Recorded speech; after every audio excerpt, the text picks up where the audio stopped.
Hey guys, good morning. Welcome to my ride to work on my surly Krampus, running my new 45 North Nicotine studded tires. So won't take very long before we get to put them to the test. In just a few minutes we'll be on one of the sketchy sections of road.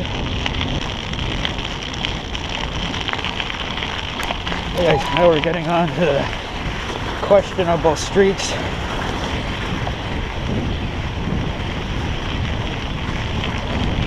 So it's a few inches thick of ice here, and it's lumpy, bumpy, rutted.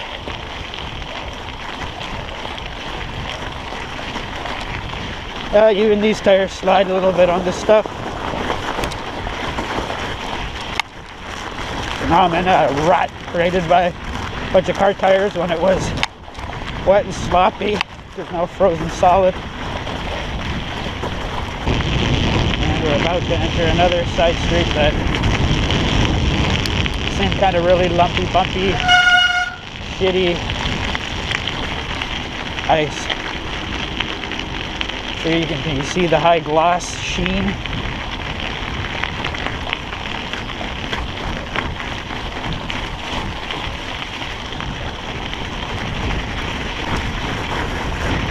So these two streets, that one I was just on and this one, are the worst that I have to deal with, and they're within the first few minutes of my ride.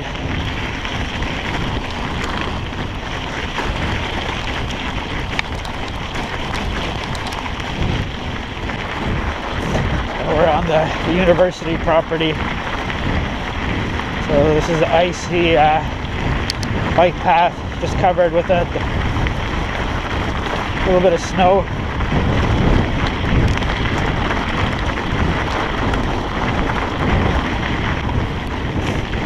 This is a rutted section.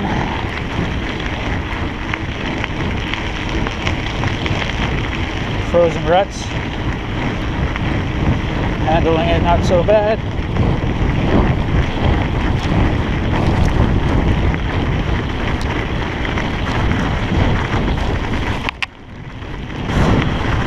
So on this kind of hard pack stuff, this bike should be great.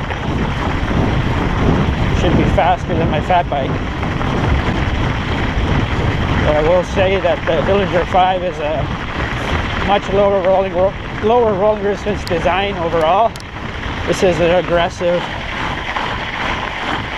tire for grip on snow, so maybe the speed difference between them won't be that great. This is hard packed snow over ice.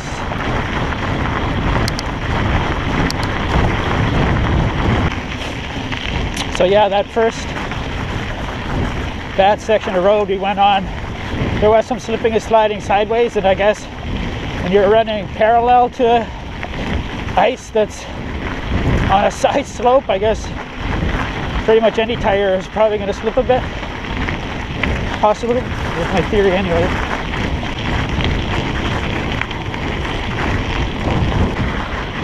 This is another rutted, icy section. So this had been like sloppy snow, and well, there's lots of bike tire tracks through that sloppy snow, and then it froze. So there's lots of tire ruts. They're frozen. But we got a little bit of snow, so it filled some of them in. So it's actually not as bad to ride through as it was when it was just sheer ice. So I didn't ride for almost, I think, 6 days, and I was in pretty good shape when I stopped riding there. And so I rode to work and back yesterday, which is a total of an hour and a half. It was just easy riding, and I'm sore this morning from that. Just goes to show how quickly you lose fitness. So that, essentially that week almost off is going to take 2 weeks to get back where I was fitness wise.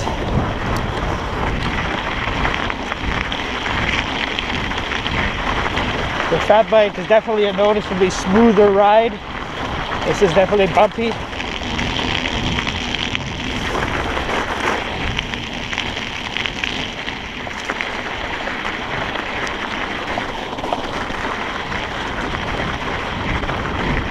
Another section of bike path that is slightly rutted, parallel or running parallel to the ruts. Because the ruts were created by bicycles when it was warmer and slop.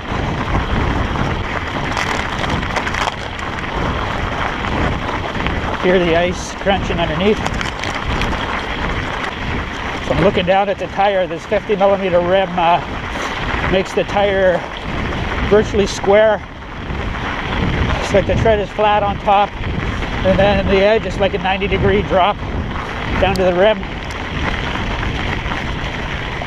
So I wonder if it'll have a negative effect on its cornering on pavement. But like I had said in last night's video, I think it helps utilize the entire width of the tire for flotation. The thermometer on this Garmin says it's minus 14.2.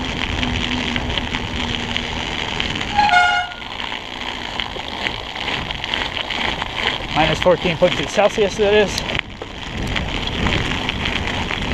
This one's rutted, icy ruts, running parallel to, these are deeper ruts because they're created by motor vehicles.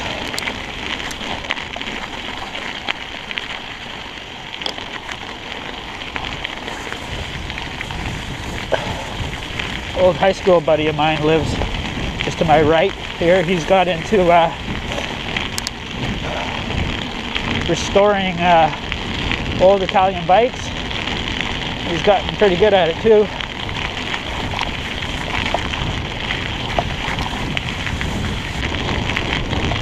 Okay, we're almost at work.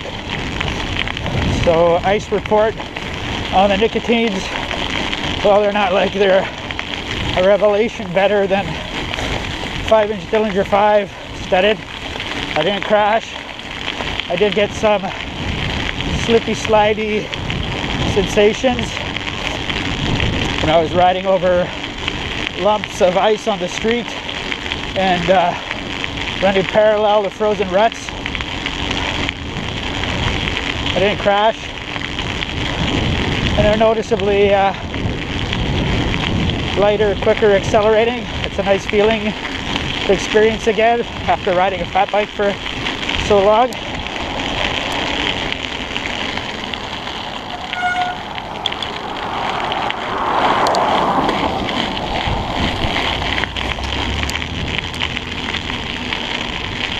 So yeah, I'll be riding this bike, jumping back and forth between this bike and my fat bike this winter. So this was how they performed in ice.